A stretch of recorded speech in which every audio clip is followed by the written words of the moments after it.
Orny, hanggang kailan po kami maghihintay? Abi, matagal na po kami nagsampa ng kaso hanggang ngayon eh. Wala pang warrant? Mang Nestor, alalahanin po ninyo na iniakyat pa natin sa Regional Trial Court ang kaso. Kaya nagkaroon ng panibagong deliberation. Sa madaling salita, mula umpisa, ang gagawin nilang pag-aaral sa kasong isinampa ninyo.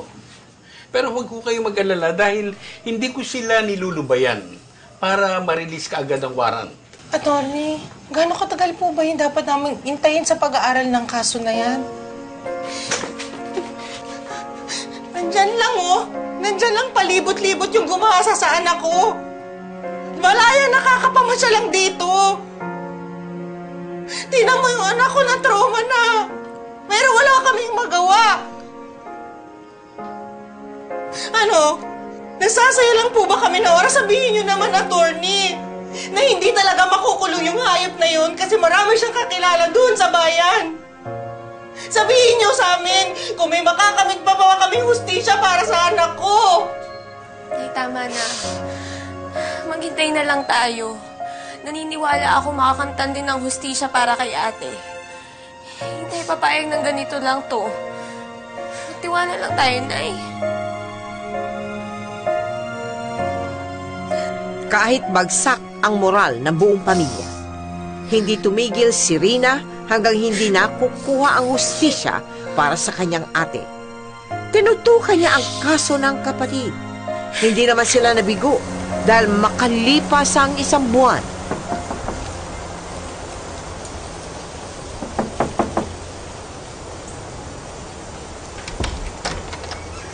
Siguro, Alcala, Ano yan? may warrant pa rin kami para sa'yo. Na-aresto ka namin sa kasong panggagasa kay Rosy Vallejo. Sumama ka sa amin ng maayos. Sir, hindi ho. Sumama ka na. Ikaw wala akong kasalanan.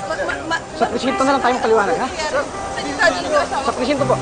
Manong wala akong kasalanan ng asawa ko. Wala akong kasalanan. Hindi mo Kasalanan eh. wala akong kasalanan ng asawa ko. Sandali po.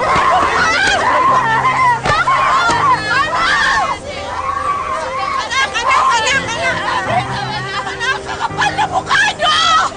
Wala kayong karapatan sa lupa ng Delta! Lumayas kayo! Walang aalis! At wala kang karapatan na palayasin sila sa pamamahay ko!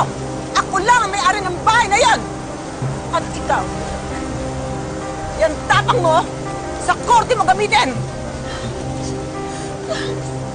Walang yan! Rigor! Rigor, huwag ka sumama sa kanila, Rigor. Rigor, wala kang kasalanan, Rigor. Mama, pulis.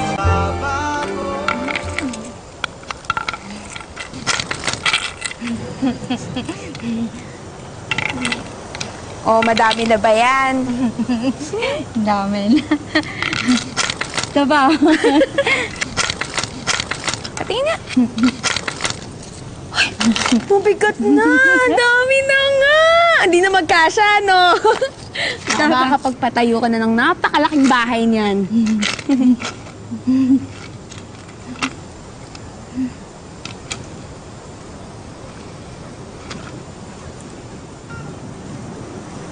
Alam mo, Rina, takot ako kay Lola Rigor.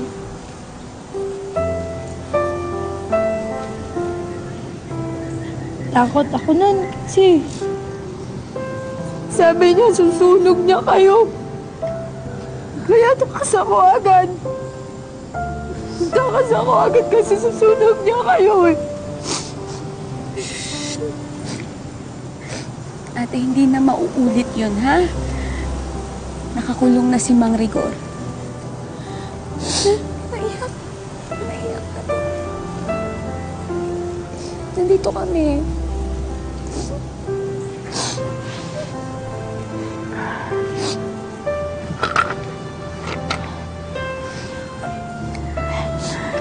Alam ko na.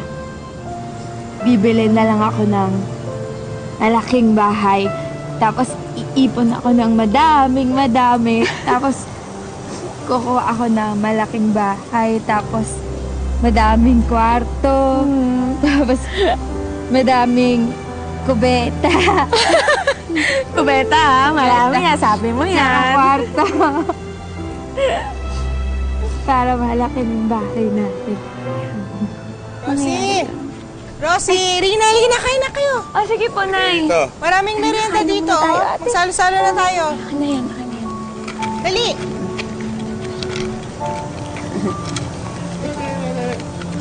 Ayan pa. Sige, konti pa.